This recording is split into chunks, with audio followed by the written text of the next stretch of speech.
Puji Tuhan. Shalom Bapak Ibu Saudara sekalian. Kita berjumpa kembali di dalam ibadah PA saat ini.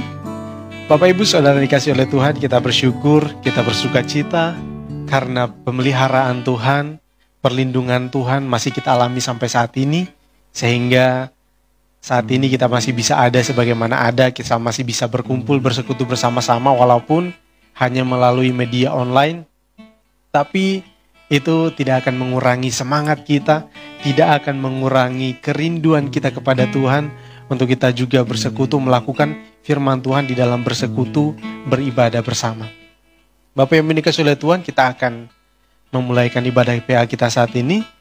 Kita terlebih dahulu saya mengajak kita untuk mengangkat satu pujian, kita memuji Tuhan, satu pujian, Kau sangat kucinta.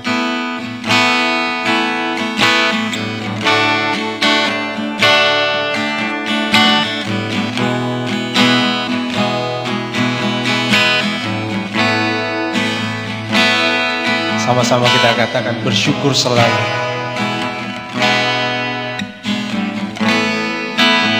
Syukur selalu bagi kasih-Mu di dalam hidupku.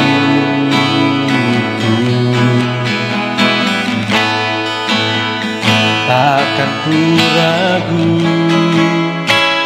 atas rencana-Mu untuk masa depanku. Sebagai Bapa yang baik, sebagai Bapa yang baik, takkan pernah Kau melupakanku.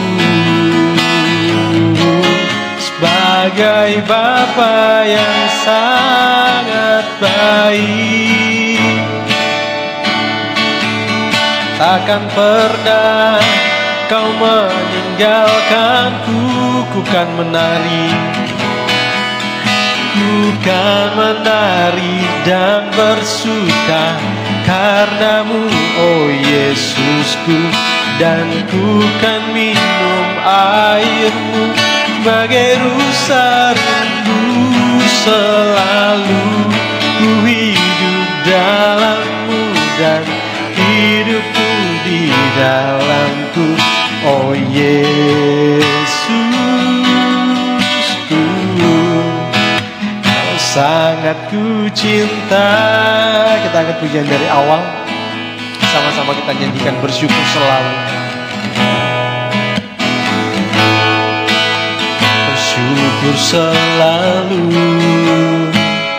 bagi kasih-Mu di dalam hidupku. Dan takkan ku ragu atas rencana-Mu untuk masa depanku. Sebagai Bapa yang baik, sebagai Bapa yang baik, takkan pernah Kau menimpakanku. Sebagai Bapa yang sangat baik, takkan pernah Kau meninggalkanku. Bukan menari dan bersuka karena-Mu, oh Yesusku, dan bukan minum air-Mu bagai rusa rindu. Selalu ku hidup dalam-Mu dan hidupmu di dalamku, oh Yesusku, Kau sangat ku cinta. Sekali lagi kita angkat pujian ini, bersyukur selalu.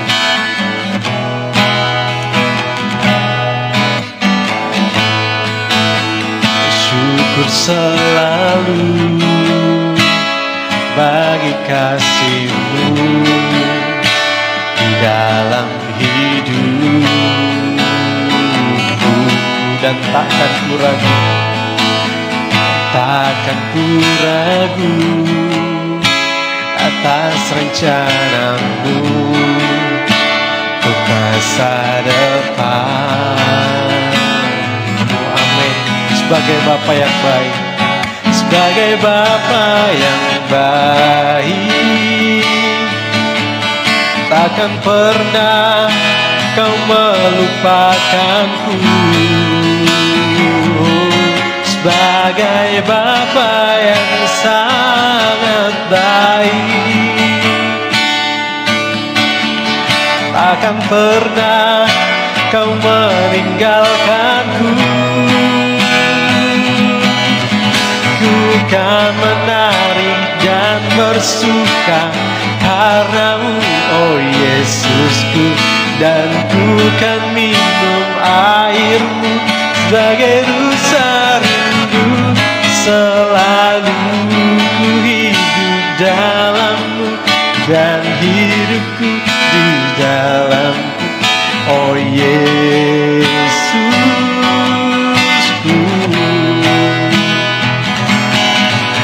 Ku kan menari dan bersuka karenamu, oh Yesusku, dan ku kan minum airmu sebagai rusa rindu. Selalu ku hidup dalammu dan hidupmu di dalamku, oh Yesus. Sekali lagi kan menari, kan menari dan bersuka karenamu, oh Yesusku, dan ku kan minum airmu bagai rusa rindu. Selalu ku hidup dalammu dan hidupku di dalamku, oh Yesusku. Kau sangat ku cinta, oh Yesusku. Kau sangat ku cinta.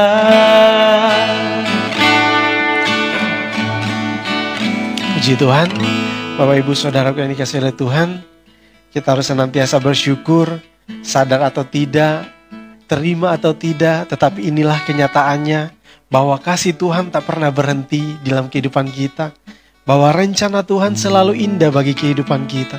Sebab itu Bapak Ibu yang dikasihi oleh Tuhan, mari kita satukan hati, kita bersyukur kepada Tuhan. Mari kita berdoa dan kita juga dengan hati yang rindu, tidak tahu apa yang menjadi kondisi Bapak Ibu Saudara saat ini, tetapi mari kita sejenak kita tinggalkan apa yang menjadi kendala ataupun menjadi masalah dalam kehidupan kita, sejenak kita lupakan. Mari kita datang, berikan waktu yang terbaik untuk Tuhan. Mari kita berdoa bersama-sama. Bapa di surga, terima kasih untuk kesempatan yang indah ini. Kami tahu bahwa Engkau Tuhan adalah Allah yang memelihara kehidupan kami. Kami tahu bahwa Engkau adalah Tuhan yang senantiasa bersama-sama dengan kami, melindungi kami, menjaga kehidupan kami. Terima kasih untuk Roh Kudus-Mu yang telah Engkau berikan, Engkau curahkan kepada kami, senantiasa mengajarkan kami kepada kebenaran demi kebenaran, dan senantiasa menuntun kami hari demi hari dalam pengenalan akan Engkau ya Tuhan. Terima kasih juga Tuhan untuk firman-Mu yang Engkau senantiasa perdengarkan kepada setiap kami, yang senantiasa juga ada kepada setiap kami, untuk menuntun kami di dalam jalan yang sesuai dengan kehendak-Mu. Terima kasih Tuhan. Saat ini ya Tuhan, kami bersama-sama bersatu hati menyerahkan ibadah ini ke dalam tangan-Mu ya Tuhan. Biarlah Tuhan Engkau memberkati ibadah ini. Engkau Tuhan yang beracara di tengah-tengah ibadah ini. Kami saat ini Tuhan yang terpisah oleh jarak ya Tuhan, yang terpisah oleh karena keadaan saat ini. Tapi kami yakin dan percaya Tuhan Engkau ada bersama-sama dengan kami. Hati kami, iman kami, jiwa kami tetap bersatu menyatu di dalam Engkau ya Tuhan. Terima kasih Tuhan, terima kasih untuk hari ini. Dan kami berdoa khususnya untuk seluruh sidang jemaat-Mu ya Tuhan, yang saat ini dimanapun mereka berada, apapun kondisi mereka, biarlah Tuhan Engkau hadir di tengah-tengah mereka, di dalam hati mereka, pikiran mereka, berikan hikmat supaya memahami firman-Mu, supaya mengerti kehendak-Mu. Begitu juga dengan hamba-Mu Tuhan, hamba memohon belas kasihan-Mu dan memohon anugerah-Mu Tuhan. Biarlah Tuhan Engkau pakai hamba-Mu, bibir lidah hamba-Mu, pikiran perasaan hamba-Mu, supaya hamba dapat berkata-kata seturut dengan kehendak-Mu ya Tuhan. Saat ini ya Tuhan, kami serahkan semuanya ke dalam tangan-Mu, dan kami siap untuk memulaikan ibadah ini, dan juga kami siap untuk mendengarkan dan merenungkan firman-Mu. Terpujilah nama-Mu ya Tuhan. Ini doa kami. Kami mengucap syukur di dalam nama Tuhan Yesus Kristus Allah kami yang hidup. Puji Tuhan. Amin. Ya, puji Tuhan. Bapak Ibu, mungkin ada yang baru bergabung saat ini. Sekali lagi saya ingin menyapa kita sekalian. Shalom Bapak Ibu. Ya, biarlah kita senantiasa ada di dalam kemurahan Tuhan Bapak Ibu ya. Senantiasa ada di dalam kebenaran Tuhan. Mari Bapak Ibu, saat ini kita juga sudah belajar banyak. Sudah kurang lebih 2 bulan ya. Mungkin hanya terlewatkan 1 minggu saja kita tidak PA. Tapi marilah Bapak Ibu kita senantiasa dewasa di dalam iman kepada Tuhan, dan kita menuntun kedewasaan itu Bapak Ibu adalah pilihan kita sendiri yang menentukan mau nggak kita jadi dewasa. Kalau di dalam dunia banyak sekali orang dewasa, tetapi di dalam Tuhan itu kita harus senantiasa membawa diri kita hanya orang-orang pilihan Tuhan yang sanggup dan mampu untuk menjadi dewasa di dalam Tuhan. Oleh sebab itu saya yakin kita semua saat ini, Bapak Ibu Saudara sekalian yang mendengarkan, yang mengikuti ibadah ini, mungkin secara live streaming ini maupun secara tidak live nanti menyaksikan siaran tunda, tetap kita adalah orang-orang yang telah dipilih Tuhan. Mari Bapak Ibu untuk itu kita luangkan sejenak waktu kita belajar. Kita sudah belajar banyak hal Bapak Ibu ya. Di minggu-minggu yang sudah kita lewati, bahkan dari bulan lalu, ya banyak sekali kita sudah pelajari Bapak Ibu ya. Eklesiologi, kita sudah mengerti pengertian eklesiologi. Apa itu eklesiologi? Kita sudah tahu bahwa eklesiologi adalah doktrin atau suatu kajian yang mempelajari tentang gereja, atau yang mengkaji tentang gereja. Nah, kapan gereja itu dimulai kita juga sudah belajar banyak, dan juga istilah-istilah tentang gereja. Bapak Ibu pasti ingat juga tentang ada tubuh Kristus, ada mempelai wanita Kristus, dan juga ada kawanan domba Allah, dan juga ada bait Allah, bait Roh Kudus, dan lain-lain banyak sekali. Itulah yang digambarkan Tuhan sebagai umat pilihan kepada umat pilihannya. Karena Tuhan itu benar-benar dekat dengan umatnya ya. Dan juga cakupan-cakupan gereja kita juga sudah belajar. Ada gereja universal dan juga gereja lokal, kita sudah belajar banyak dan lain-lain. Nah, sekarang Bapak Ibu, saya rindu dan saya akan mengajak kita untuk melihat satu bagian lagi. Kita akan maju selangkah lagi Bapak Ibu. Kita akan melihat bersama-sama tentang hal-hal yang terdapat di dalam gereja. Apa saja itu Bapak Ibu? Sebenarnya ada banyak hal, tapi ini ada satu bagian penting juga yang ingin saya sampaikan kepada kita saat ini, yaitu tentang pemerintahan di dalam gereja itu sendiri Bapak Ibu ya.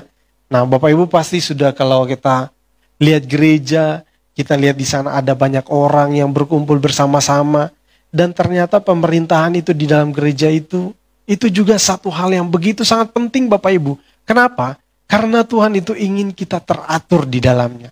Seperti bangsa Israel, Bapak Ibu tahu bangsa Israel, mereka itu kalau tidak ada yang memimpin mereka keluar dari Mesir, mereka tidak akan mungkin keluar Bapak Ibu. Itu pun mereka sudah dipimpin oleh Musa dan Harun, mereka masih saja berontak mau balik. Tetapi karena mereka dipimpin oleh Tuhan melalui Musa. Demikian juga di dalam gereja Bapak Ibu. Tuhan telah menetapkan orang-orang yang dipenuhi dengan Roh Allah dan dipenuhi dengan hikmat Tuhan sehingga dapat melakukan tugas-tugas mereka di dalam gereja di bidang pemerintahan di dalam gereja. Maksud saya pemerintahan di dalam gereja ini adalah sesuatu yang berkaitan dengan jabatan-jabatan di dalam gereja itu sendiri ya Bapak Ibu ya. Kita sudah tahu, kita sudah mengerti ada. Kalau di sini Bapak Ibu kita sudah di gereja GPT Lumajang saja Bapak Ibu ya, ada gembala sidang, ada pengerja, ada juga hamba-hamba Tuhan yang lain, ada juga bendahara, ada sekretaris, dan ada sekretariat. Semuanya itu di dalam cakupan gereja Bapak Ibu. Kita sudah lihat bersama-sama, kita sudah saksikan bersama-sama. Dan itu ternyata semuanya juga adalah Allah Tuhan supaya menertibkan umat Tuhan. Nah, setiap bidang ini memiliki tugas dan tanggung jawabnya masing-masing. Oleh sebab itu Bapak Ibu kita harus lihat dan kenal. Tetapi yang ingin saya katakan kepada kita sekalian bahwa bukan saya katakan tentang pemerintahan dalam gereja ini hanya kepada orang-orang tertentu sehingga mereka saja yang bertugas dalam gereja. Tidak demikian Bapak Ibu ya. Tetapi kita semua harus melibatkan diri kita di dalam segala sesuatu, khususnya di dalam pelayanan-pelayanan yang bisa kita lakukan. Marilah kita melibatkan diri. Bukan hanya kepada orang-orang yang sudah ditunjuk, yang sudah ditetapkan sebagai pemimpin-pemimpin dalam gereja, tetapi kita semua harus membawa diri kita untuk ikut serta di dalam pelayanan. Mari Bapak Ibu kita akan lihat bersama-sama. Sebelumnya saya akan mengajak kita terlebih dahulu untuk membaca bagian firman Tuhan ini, yaitu di dalam kitab 1 Timotius, Bapak Ibu seperti yang ada di slide ini ya. Di dalam 1 Timotius, pasal yang ketiga, ayat yang ayat yang pertama ya. Ini Bapak Ibu pasti tahu kisah ini, mungkin Bapak Ibu kalau senang dengan Alkitab ya. Saya yakin kita semua senang dengan Alkitab ya. Tapi kalau Bapak Ibu perhatikan di sini ada hal-hal yang ditunjukkan Tuhan kepada umat-umat Tuhan. Nah, di sini dikatakan perikopnya adalah syarat-syarat bagi penilik jemaat. Nah, di sini dikatakan ayat yang pertama, benarlah perkataan ini. Orang yang menghendaki jabatan penilik jemaat menginginkan pekerjaan yang indah. Nah, ini satu hal yang luar biasa Bapak Ibu ya. Terus yang selanjutnya, ayat yang kedua, karena itu penilik jemaat haruslah seorang yang tak bercacat, suami dari satu istri, dapat menahan diri, bijaksana, sopan, suka memberi tumpangan, cakap mengajar orang, bukan peminum, bukan pemarah, melainkan peramah, pendamai, bukan hamba uang, seorang kepala keluarga yang baik, disegani, dihormati oleh anak-anaknya. Jikalau seorang tidak tahu mengepalai keluarganya sendiri, bagaimanakah ia dapat mengurus jemaat Allah? Nah, janganlah ia seorang yang baru bertobat, agar jangan ia menjadi sombong dan kena hukuman iblis. Nah, Bapak Ibu baca di ayat-ayat yang seterusnya, terus juga di bagian yang lain, yaitu di dalam Titus pasal yang pertama, ayat yang kelima mulai ya Bapak Ibu ya. Nah, di sini juga tugas-tugas di kereta, syarat-syarat, tugas Titus di kereta, syarat-syarat bagi penatua penilik jemaat. Aku telah meninggalkan engkau di kereta dengan maksud ini, supaya engkau mengatur apa yang masih perlu diatur, dan supaya engkau menetapkan penatua-penatua di setiap kota, seperti yang telah kupesankan kepadamu, yakni orang-orang yang tak bercacat, yang mempunyai hanya satu istri, yang anak-anaknya hidup beriman dan tidak dapat dituduh karena hidup tidak senonoh atau hidup tidak tertib. Nah, dan ayat yang seterusnya Bapak Ibu ya. Nah, saya ingin kita memahami juga Bapak Ibu ya, kita memahami terlebih dahulu bahwa maafkan. Ya. Pemerintahan gereja Bapak Ibu ya, kalau kita melihat secara umum, di situ kalau Bapak Ibu belajar dan Bapak Ibu perhatikan, kalau Bapak Ibu suka-suka menggali tentang gereja itu sendiri, kita akan melihat bahwa ternyata itu pemerintahan di dalam gereja itu digolongkan menjadi tiga golongan atau tiga jenis atau tiga bagian ya. Bukan tiga bagian tetapi tiga golongan maksud saya. Di situ pemerintahan gereja, ada yang pemerintahan itu sifatnya itu episkopal atau uskup, bishop. Nah, jadi ini adalah jenis pemerintahan gereja di mana kekuasaan itu atau wewenang tertinggi itu terletak pada pemimpin tunggal, atau biasanya di sini kita sebut ya, kalau misalnya disebut sebagai penilik ya, officer ini biasanya kalau kita lebih lebih lebih kita kenal dengan sebutan gembala ya. Jadi pemerintahan gereja bentuk episkopal ini adalah satu pemerintahan gereja di mana kekuasaan tertinggi itu ada di gembala sidang. Ya, ada di gembala sidang. Jadi segala sesuatu itu diputuskan dan segala sesuatu itu diatur oleh gembala. Nah, itu pemerintahan gereja bentuk pemerintahan yang sifatnya itu episkopal. Terus ada yang selanjutnya, ada pemerintahan gereja yang bentuknya kongregasional. Nah, ini bahasa Inggris artinya itu jemaat. Jadi kekuasaan atau wewenang tertinggi itu ada pada jemaat sendiri. Nah, jadi segala sesuatu itu diputuskan berdasarkan rundingan atau musyawarah dari keseluruhan jemaat. Nah, ini bentuk pemerintahan gereja yang kedua.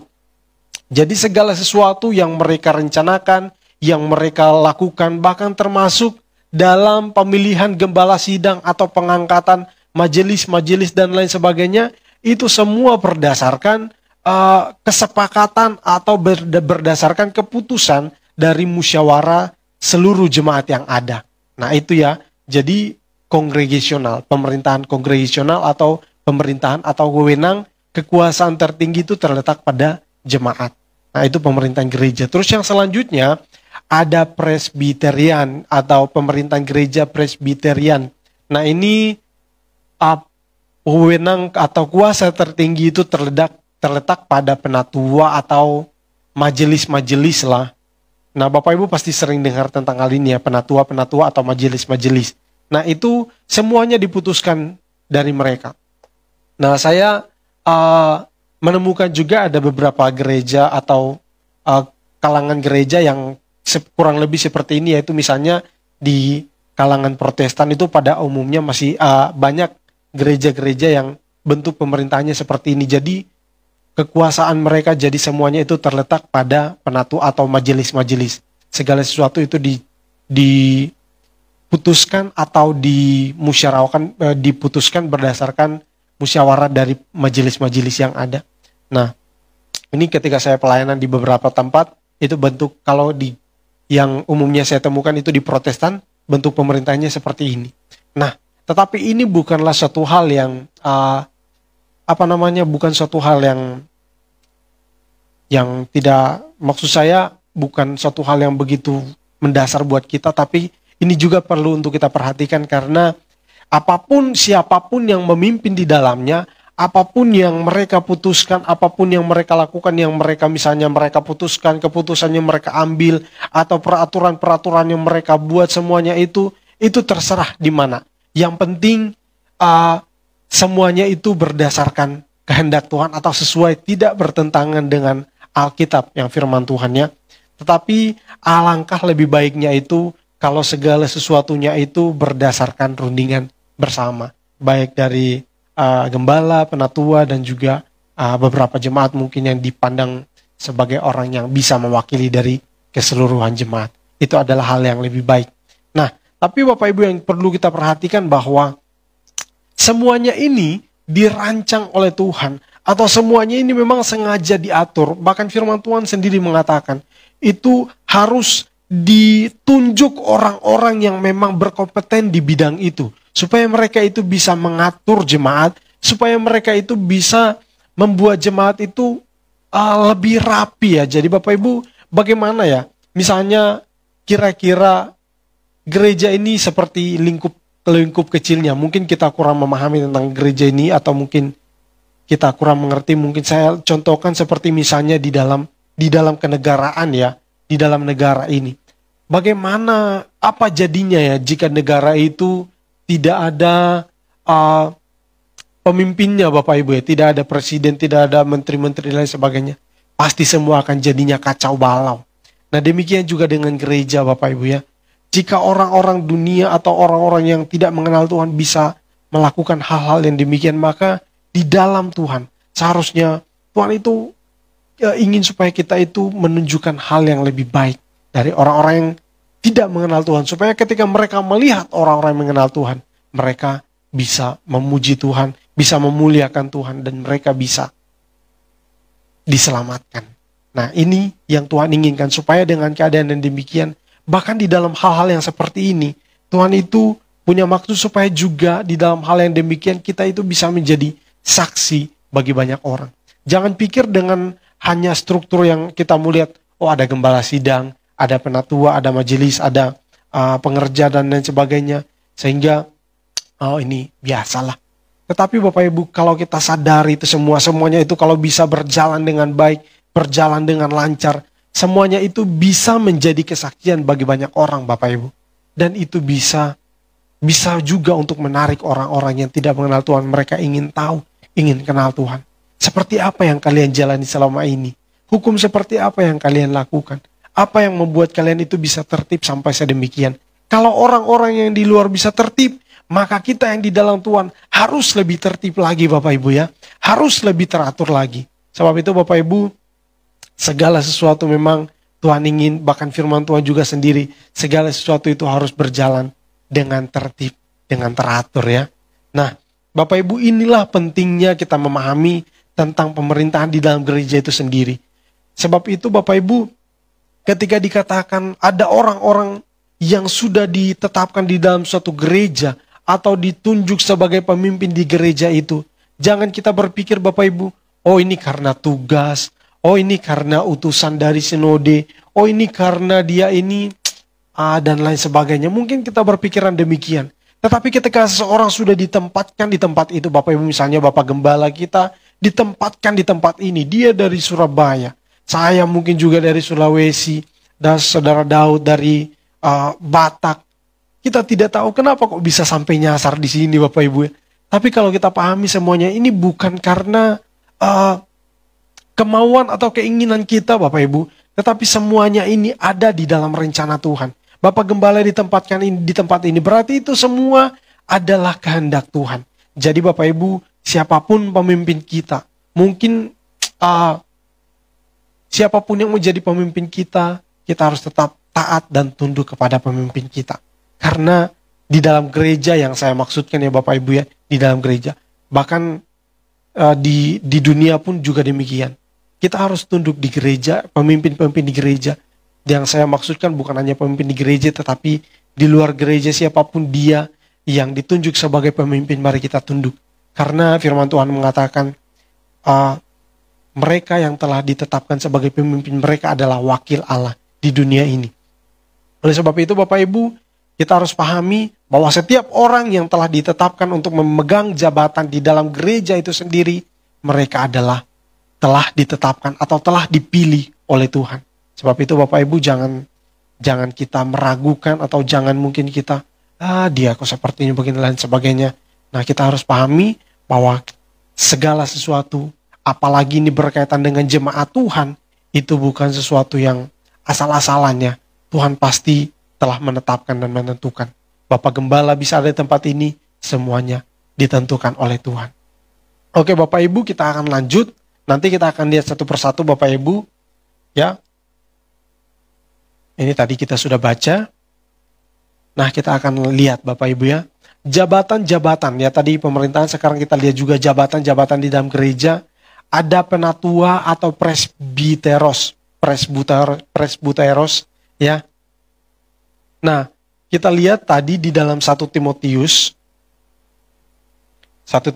pasal yang ke-5,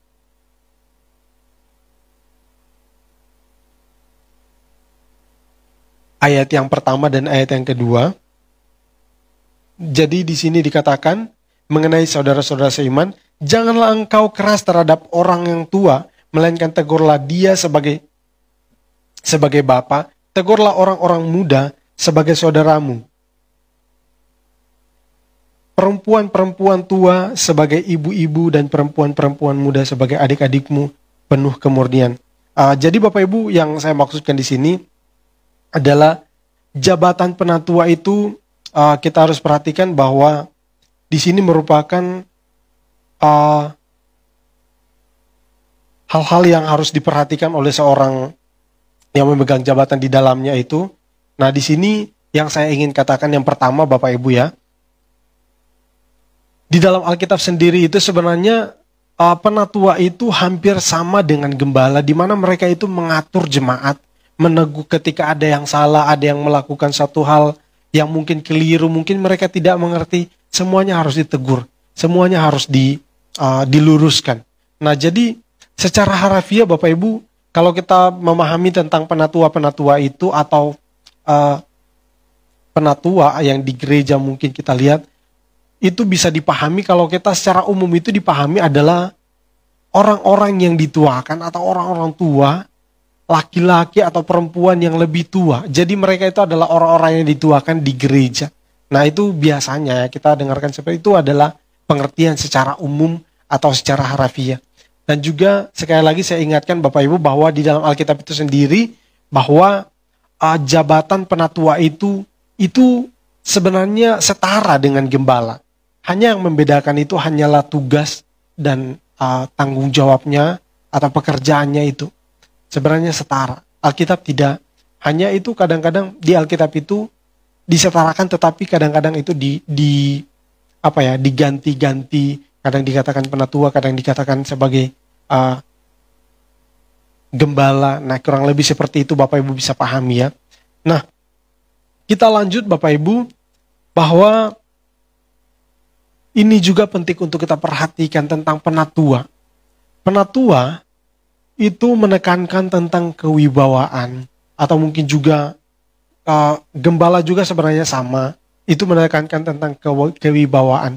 Dan penatua ini atau gembala juga mungkin pada umumnya ya, atau lebih ke penatua, itu memiliki otoritas untuk membagikan uang misalnya dalam gereja. Nah, itu yang terjadi di dalam Alkitab itu sendiri Bapak Ibu ya. Kita akan lihat di dalam kitab Kisah Rasul pasal yang ke-11 ayat yang ke-30.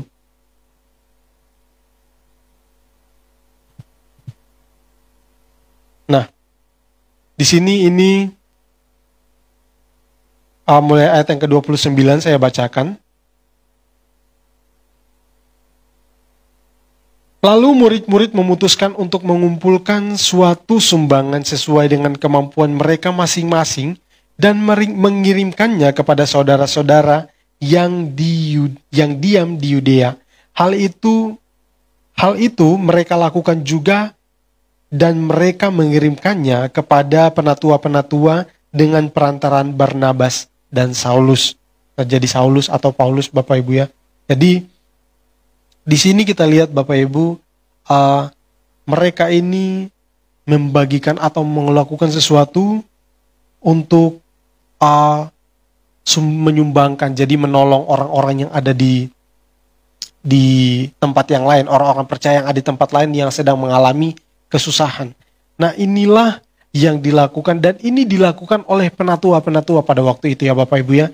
Dan kita melihat di dalam pembacaan tadi, mereka melakukan sesuatu. Jadi di sini kita melihat bahwa seperti yang sudah saya tulis di sini, bahwa penatua itu ternyata juga memiliki otoritas. Jadi bendahara gereja itu sebenarnya sudah tergolong, misalnya bendahara gereja ataupun yang setara dengan bendahara misalnya, itu sebenarnya sudah termasuk setara dengan penatua-penatua Bapak Ibu ya. Mengatur tentang keuangan gereja itu berdasarkan rundingan bersama, semuanya itu tergolong sebagai penatua-penatua. Nah, terus yang selanjutnya, penatua itu mereka memiliki otoritas untuk mengatur tentang ajaran-ajaran atau doktrin-doktrin. Nah, jadi ini hal yang sangat penting Bapak Ibu ya. Karena dunia sekarang ini bahkan kita baca di dalam Kisah Rasul yang 15 Bapak Ibu ya. Ayat yang kedua.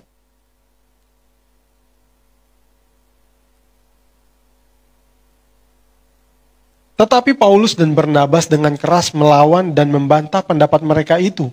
Akhirnya ditetapkan supaya Paulus dan Barnabas serta beberapa orang lain dari jemaat itu pergi kepada rasul-rasul dan penatua-penatua di Yerusalem untuk membicarakan soal itu. Nah, jadi di ayat yang keempat juga, setibanya di Yerusalem mereka disambut oleh jemaat dan oleh rasul-rasul dan penatua-penatua, lalu mereka menceritakan segala sesuatu yang Allah lakukan dengan perantaraan mereka.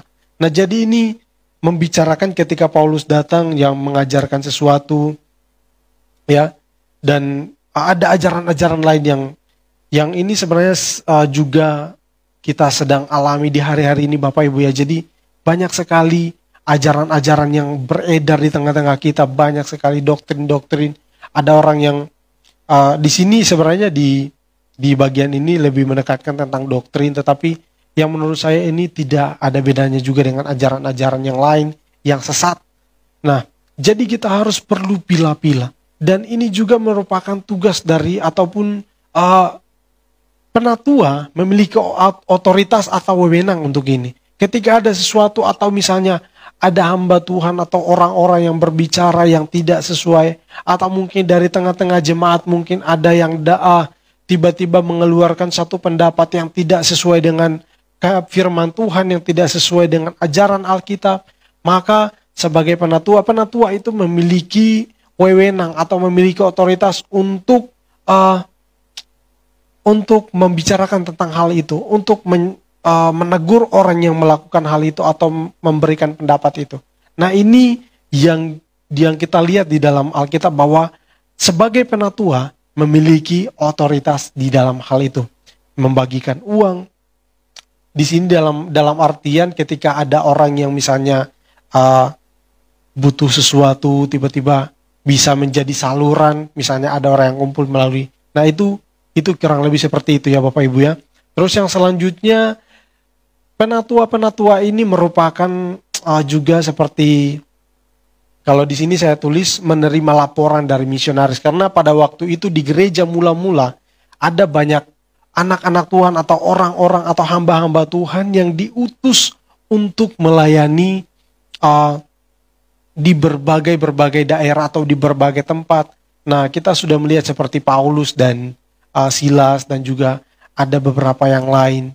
Nah, di sini sebagai penatua-penatua mereka itu punya wewenang untuk menerima laporan yang demikian atau laporan-laporan bagaimana keadaan di sana, bagaimana kondisinya di sana, apa yang dibutuhkan di sana dan lain sebagainya.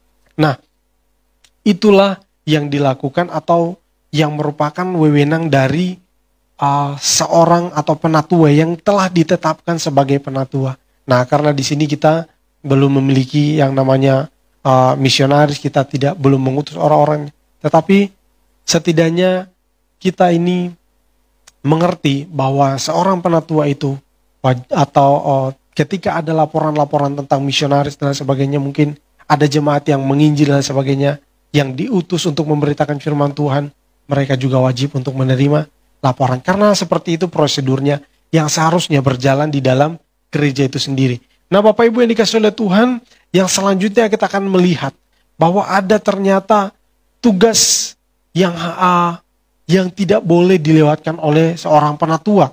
Dia sudah ditetapkan sebagai penatua, maka dia harus memperhatikan hal-hal yang berikut. Nah, seorang penatua itu dia mengunjungi orang sakit, berdoa untuk mereka, menasihati ketika ada orang yang melakukan kesalahan, ketika ada orang yang sedang lemah, dia mendorong, memberikan motivasi, menguatkan dan lain sebagainya. Itu yang dilakukan oleh seorang penatua. Nah, jadi Bapak Ibu, kalau kita melihat mungkin penatua sudah ditunjuk sebagai penatua. Wow, enak ya. Wow, ternyata kurang lebih seperti ini keadaannya Bapak Ibu yang menjadi kenyataan di dalam tanggung jawab seorang penatua, ternyata demikian. Bagi seseorang yang mungkin ketika dipilih, ditunjuk, itu begitu sangat berat. Tetapi sebenarnya Bapak Ibu, kalau kita sungguh-sungguh memiliki hati yang rindu untuk melayani, seperti apapun itu akan terasa sukacita. Walaupun kelihatannya, ini kok susah, ini kok sulit, ini kok ya sepertinya saya tidak mampu untuk lakukan ini. Tetapi kalau kita lakukan itu, kalau kita sekalipun tidak sebaik yang orang lain lakukan, tetapi kalau kita lakukan dengan sukacita, maka semuanya itu akan menyenangkan hati Tuhan. Mungkin kita punya keterbatasan, kita mungkin punya kekurangan di sana sini, tetapi di sini kita bisa melihat bahwa kalau kita melakukan dengan sungguh-sungguh, maka itu akan menyenangkan hati Tuhan. Tetapi Bapak Ibu, kita harus perhatikan nanti di akhir, nanti setelah yang berikut ini kita akan melihat syarat-syaratnya sebagai penatua ya Bapak Ibu ya. Terus yang selanjutnya kita lihat Bapak Ibu, tentang tadi kita sudah lihat tentang penatua atau jajaran dari gembala. Sekarang kita akan melihat tentang yang lain. Penatua itu tadi sebenarnya saya mau katakan adalah dibagi dua. Yang pertama itu tentang penatua seperti yang tadi saya jelaskan. Terus yang di bagian yang kedua ini adalah yang disebutkan sebagai bishop atau episkopos maksud saya. Itu disebutkan sebagai penilik jemaat.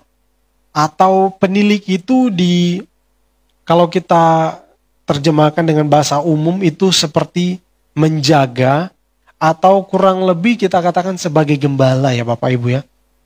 Jadi di sini kita akan membaca, saya akan mengajak kita untuk kembali membaca satu bagian firman Tuhan di dalam Kisah Rasul pasal yang ke-20 ayat yang ke-8.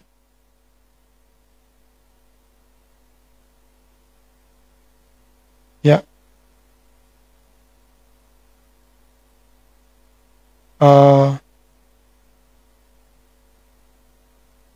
Maafkan Bapak Ibu ya. Jadi di sini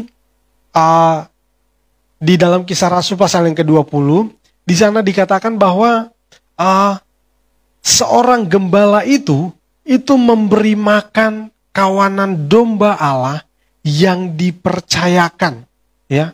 Jadi kawanan domba Allah yang dipercayakan oleh Allah.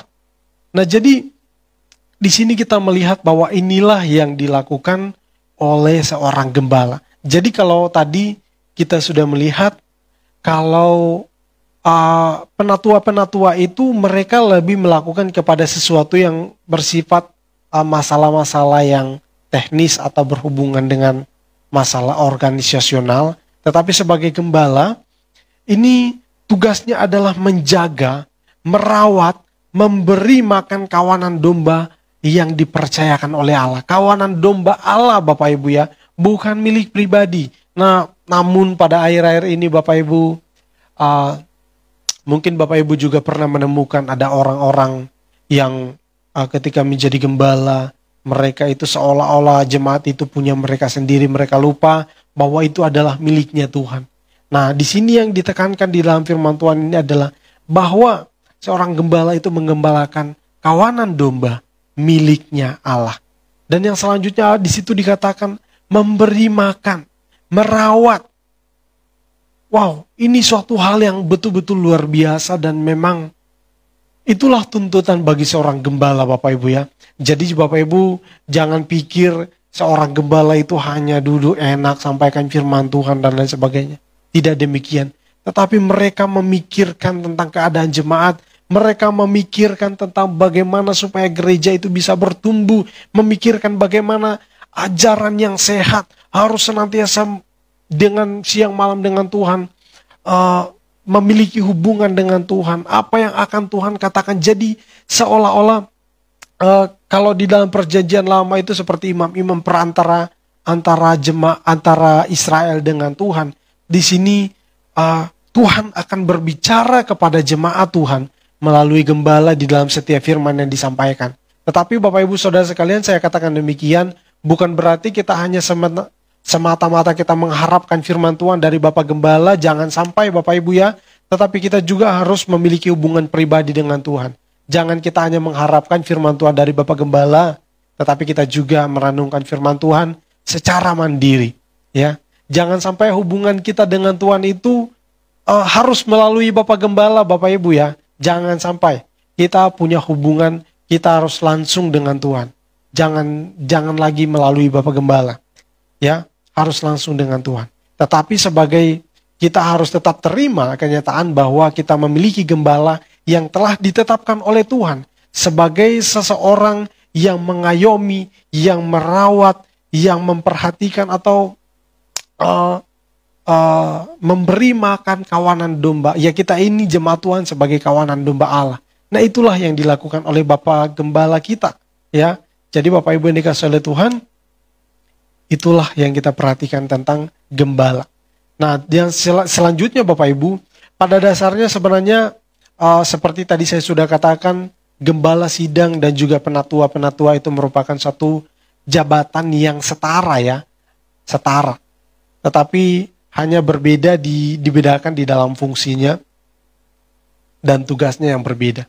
Kalau tadi kita sudah perhatikan tentang tugas-tugas dari penatua-penatua, hanya dia itu lebih dominan kepada hal-hal yang teknis, dan juga gembala itu di hal-hal yang sifatnya seperti ini ya, menjaga, merawat di dalam hal-hal yang rohani ya.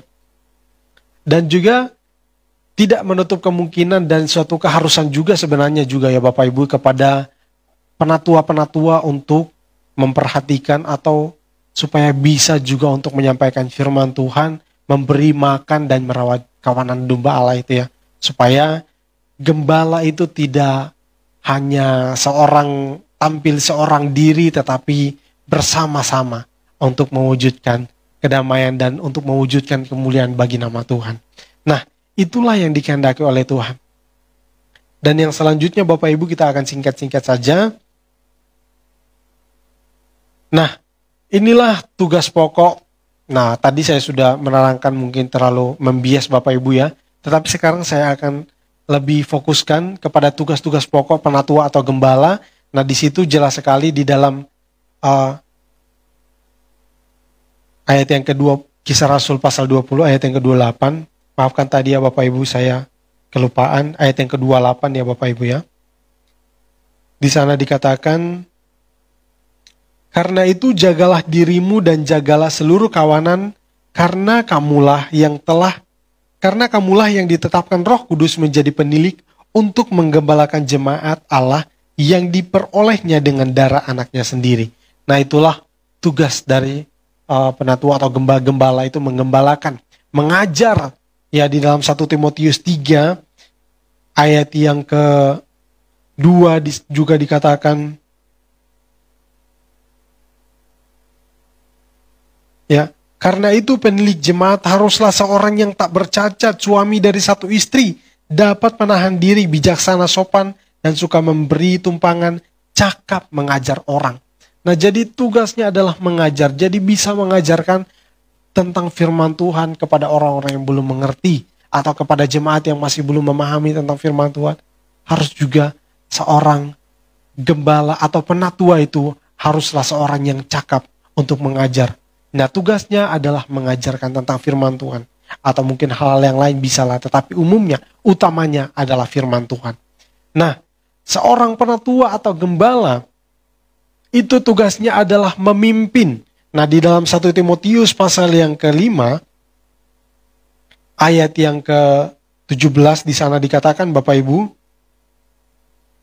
penatua-penatua yang baik pimpinannya patut dihormati 2 kali lipat, terutama mereka yang dengan jeripaya berkhotbah dan mengajar. Nah, jadi memerintah di sini dikatakan penatua-penatua yang baik pimpinannya. Jadi seorang penatua atau gembala. Nah, di situ dikatakan haruslah dia adalah seorang pemimpin. Nah, dia tugasnya juga adalah memimpin. Nah, jadi memimpin, mengatur. Nah, itulah yang dilakukan oleh penatua-penatua. Jadi bukan memimpin dalam hal yang lain, tetapi kita harus tahu semuanya ini dilakukan untuk Tuhan Bapak Ibu ya, untuk kenyamanan kita bersama dan untuk kemuliaan nama Tuhan.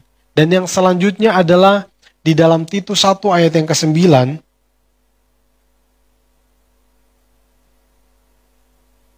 di sana dikatakan, dimulai ayat yang ke-8, sebenarnya mulai di ayat yang ke-7, tapi kita baca ayat 9 saja Bapak Ibu ya. Dan berpegang pada perkataan yang benar, sesuai dengan ajaran yang sehat, supaya ia sanggup menasihati orang berdasarkan ajaran itu, dan sanggup meyakinkan penentang-penentangnya.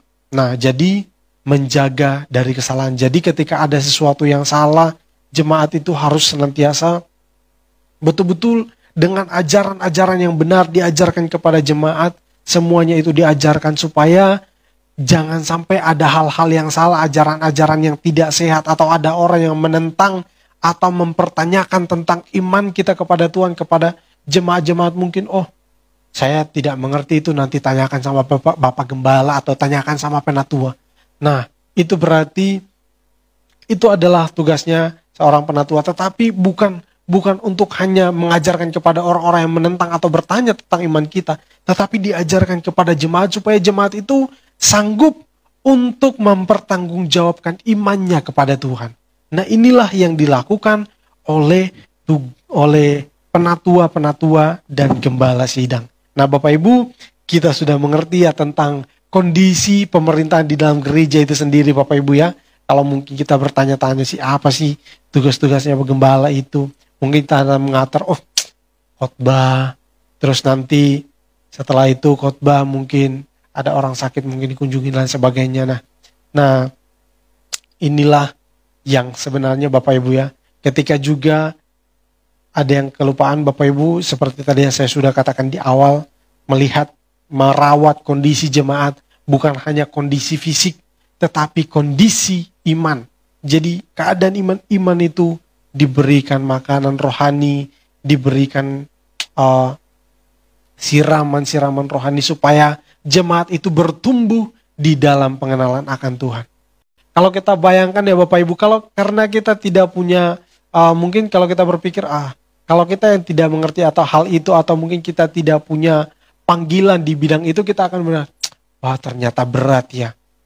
Tetapi kalau orang yang benar-benar ditetapkan oleh Tuhan, ditaruhkan beban atau panggilan di dalam hatinya untuk melayani sebagai penatua atau sebagai gembala, walaupun mungkin kelihatan orang lain, itu berat, itu susah.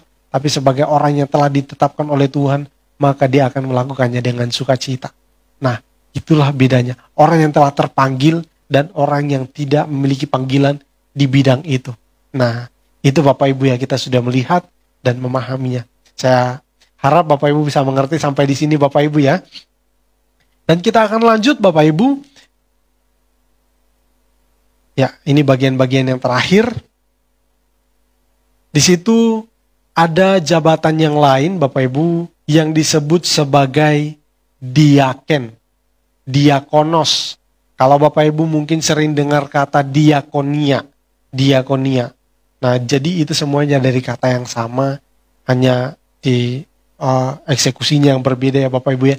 Nah, jadi diaken itu adalah orang yang melakukan pelayanan atau disebut sebagai pelayan.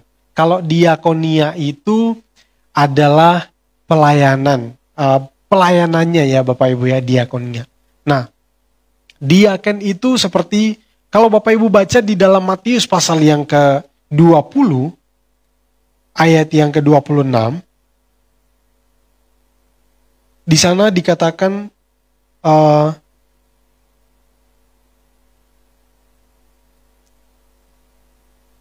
tidaklah demikian di antara kamu. Barang siapa ingin menjadi besar di antara kamu, hendaklah ia menjadi pelayanmu. Nah, jadi kata pelayan yang digunakan di sini adalah diaken. Nah, jadi di sini dikatakan oleh ini Yesus sendiri mengatakan kepada murid-muridnya bahwa siapa yang ingin menjadi yang terbesar, Bapak Ibu pasti tahu cerita ini, siapa yang ingin menjadi terdahulu, siapa yang ingin menjadi yang terbesar, hendaklah ia menjadi pelayan dari semuanya. Nah, jadi kalau kita juga Bapak Ibu lihat di dalam Kisah Rasul pasal yang ke-6 ayat 1 sampai ke-6, itu adalah pemilihan, ada 7 orang yang dipilih Bapak Ibu untuk mengurus tentang kebutuhan-kebutuhan materi jemaat, terutama untuk orang-orang yang sangat membutuhkan, misalnya janda-janda yang sudah sulit untuk bekerja dan berkarya, atau mungkin kepada orang-orang yang membutuhkan. Nah, itu ditunjuk untuk melakukan hal itu, dan mereka ini disebut sebagai diaken. Nah, jadi Bapak Ibu, diaken ini bukan suatu, misalnya dia ini adalah satu orang yang memang orang-orang yang memang ditunjuk untuk melakukan tugas-tugas tertentu. Jadi sifatnya ini sesuai dengan kebutuhannya Bapak Ibu ya. Misalnya pelayan musik, atau mungkin pelayan misalnya kolekte, atau mungkin penerima tamu, atau mungkin orang-orang yang ditunjuk tugasnya untuk mengunjungi orang-orang yang sakit dan lain sebagainya. Nah, itu semuanya disebut sebagai diaken. Nah, jadi bukan sesuatu yang itu sesuatu yang memang penting, tetapi sifatnya itu sesuai dengan kebutuhan ya Bapak Ibu ya. Jadi misalnya Misalnya kita seperti ini dalam gereja, ada misalnya orang-orang yang ditunjuk sebagai penerima tamu. Nah, itulah diaken. Nah, jadi Bapak Ibu kita sudah memahami sampai di sini ya. Sekarang kita akan lanjut, singkat saja Bapak Ibu tentang diaken ini. Kita akan lihat Bapak Ibu di dalam ayat yang sudah kita baca tadi. Inilah merupakan kualifikasi atau kriteria, syarat-syarat maksud saya, yang harus dipenuhi, yang harus ada dalam orang-orang yang dipilih Tuhan atau ditetapkan untuk melakukan pelayanan di dalam gereja itu. Di dalam 1 Timotius pasal yang ketiga ayat 1 sampai ayat yang ke-13 Bapak Ibu ya. Syarat-syarat bagi penilik jemaat. Saya akan bacakan dengan baik Bapak Ibu supaya Bapak Ibu bisa mendengarkan dengan baik. Benarlah perkataan ini, orang yang menghendaki jabatan penilik jemaat menginginkan pekerjaan yang baik. Ini adalah pekerjaan yang baik Bapak Ibu ya. Nah, terus yang selanjutnya ayat yang kedua. Karena itu penilik jemaat haruslah seorang yang tak bercacat. Suami dari satu istri, dapat menahan diri, bijaksana, sopan, suka memberi tumpangan, cakap mengajar orang, bukan peminum, bukan pemarah, melainkan peramah, pendamai, bukan hamba uang. Seorang kepala keluarga yang baik, disegani dan dihormati oleh anak-anaknya. Jikalau seorang tidak tahu mengepalai keluarganya sendiri, bagaimana ia dapat mengurus jemaat? Janganlah ia seorang yang baru bertobat, agar jangan ia menjadi sombong dan kena hukuman iblis. Hendaklah ia juga mempunyai nama baik di luar jemaat, agar jangan ia digugat orang yang jatuh ke dalam jerat iblis. Yang selanjutnya, syarat-syarat bagi diaken. Demikian juga diaken. Haruslah orang yang terhormat, jangan bercabang lidah, jangan penggemar anggur, jangan serakah, melainkan memelihara rahasia iman dalam hati nurani yang suci. Mereka juga harus diuji dahulu, baru ditetapkan dalam pelayanan itu setelah ternyata mereka tak bercacat. Demikian pula istri-istri, hendaklah orang terhormat, jangan pemfitnah, hendaklah dapat menahan diri dan dapat dipercayai dalam segala hal. Diaken haruslah suami dari satu istri, mengurus anak-anaknya dan keluarganya dengan baik. Karena mereka yang melayani dengan baik, beroleh kedudukan yang baik, sehingga dalam iman kepada Kristus, mereka dapat bersaksi dengan leluasa. Jadi inilah yang menjadi kriteria atau kualifikasi dari seorang diaken ataupun penatua ataupun gembala. Nah, jadi Bapak Ibu, begitu sangat tinggi tuntutannya ya Bapak Ibu ya. Dan yang selanjutnya di dalam Titus 1, ini yang terakhir Bapak Ibu ya, ayat 5 sampai ayat yang ke-9. Tugas Titus di Kreta, syarat-syarat bagi penatua, penilik jemaat. Aku telah meninggalkan engkau di Kreta dengan maksud ini, supaya engkau mengatur dan yang masih perlu diatur, dan supaya engkau menetapkan penatua-penatua di setiap kota, seperti yang telah kupesankan kepadamu, yakni orang-orang yang tak bercacat, yang mempunyai hanya satu istri, yang anak-anaknya hidup beriman dan tidak dapat dituduh, karena mereka hidup tidak senonoh atau tidak tertib. Sebab sebagai pengatur rumah Allah, seorang penilik jemaat harus tidak bercacat dan tidak angkuh, bukan pemberang, bukan peminum, bukan pemarah, tidak serakah, melainkan suka memberi tumpangan, suka akan yang baik, bijaksana, adil, saleh, dapat menguasai diri, dan berpegang kepada perkataan yang benar sesuai dengan ajaran yang sehat, supaya ia sanggup menasihati orang berdasarkan ajaran itu dan sanggup meyakinkan penentang-penentangnya. Nah, inilah yang dikehendaki oleh Tuhan sebagai hamba-hamba Tuhan yang melayani di bidang-bidang ini, Bapak Ibu ya. Penatua, diaken, penilik jemaat. Sebenarnya Bapak Ibu, ini merupakan secara tidak langsung ya Bapak Ibu, ini dihimbaukan kepada kita sekalian sebagai umat Tuhan. Diaken, tanpa kita sadari Bapak Ibu ya, kita ini juga adalah diaken-diaken. Tanpa kita sadari juga, kita ini adalah bertugas seperti penatua-penatua, seperti gembala. Lingkup gereja terkecil Bapak Ibu ya, atau bagian terkecil dari gereja adalah keluarga. Seperti tadi dikatakan, dia harus disegani di dalam keluarganya. Oh, suami yang dihormati, istri yang dihormati. Jadi di dalam keluarga itu sendiri, Bapak Ibu sebagai bapak, dia juga adalah gembala atas keluarganya. Sebagai bapak atau ibu, dia juga adalah diaken dari dalam keluarganya itu sendiri. Sebab itu Bapak Ibu, hal yang baik untuk kita perhatikan adalah kita harus menempatkan diri kita sebagai hamba-hamba Tuhan, sebagai diaken-diaken Tuhan, sebagai penatua, sebagai penatua-penatua, sebagai gembala-gembala Tuhan. Hanya lingkup kita berbeda. Kalau Bapak Gembala kita, Bapak Pendeta Yance Suhatan itu ditempatkan di gereja GPT Lumajang, Bapak Ibu Saudara sekalian ditempatkan di keluarga masing-masing. Kita memiliki tugas, mungkin pekerjaan, tanggung jawab yang berbeda-beda, tetapi tujuannya satu tujuannya yang saya yakin untuk kita sekalian adalah untuk memuliakan nama Tuhan, untuk menyenangkan Tuhan. Bapak Ibu yang dikasihi oleh Tuhan, ini sangat penting untuk kita perhatikan. Bahwa kita semua adalah hamba-hamba Tuhan. Kita semua adalah pelayan-pelayan Tuhan.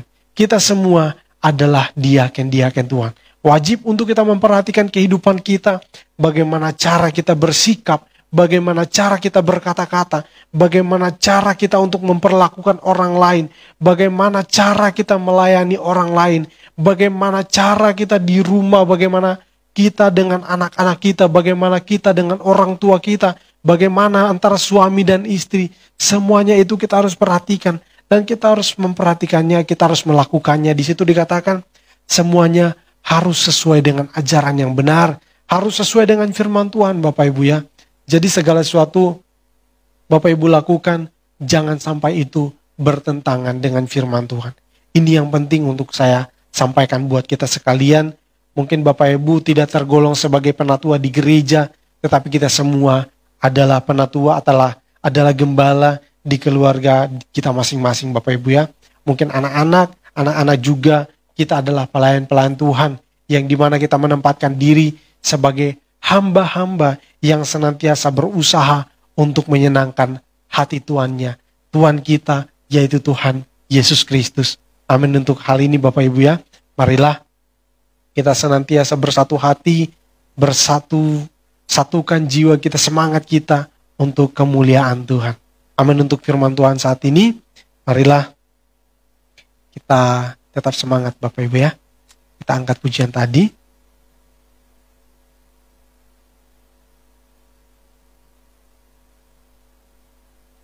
Ya.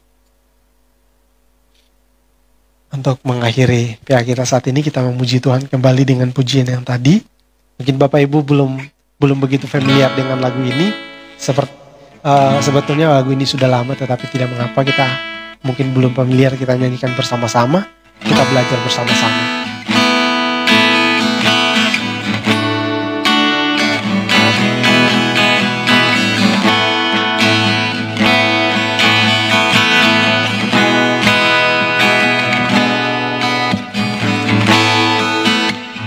Syukur selalu bagi kasih-Mu di dalam hidupku.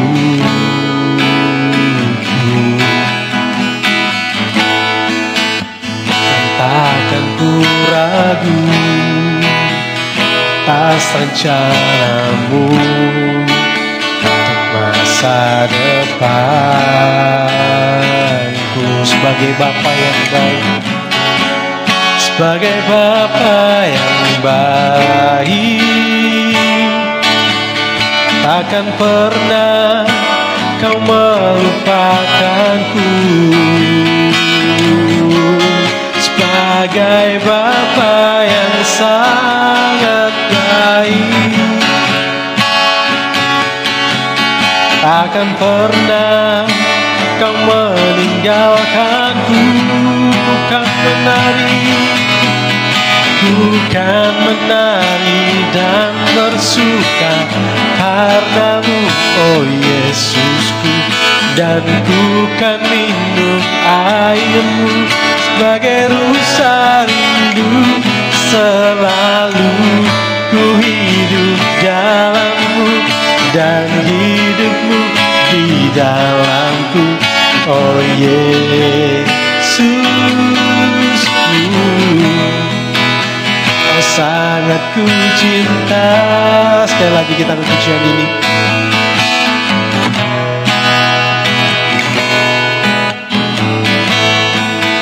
Bersyukur selalu bagi kasih-Mu di dalam hidupku.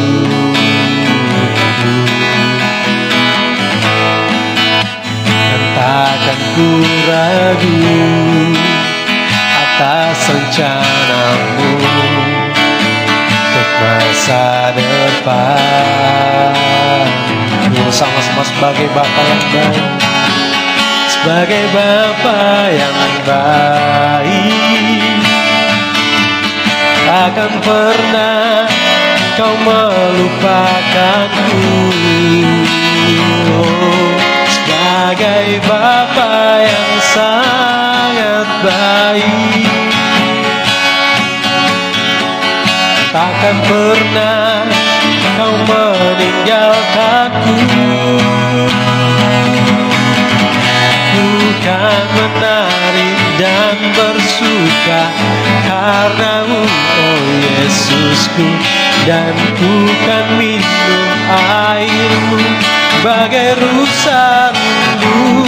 Selalu ku hidup dalammu dan hidupku di dalamku, oh Yesusku. Oh sangat ku cinta.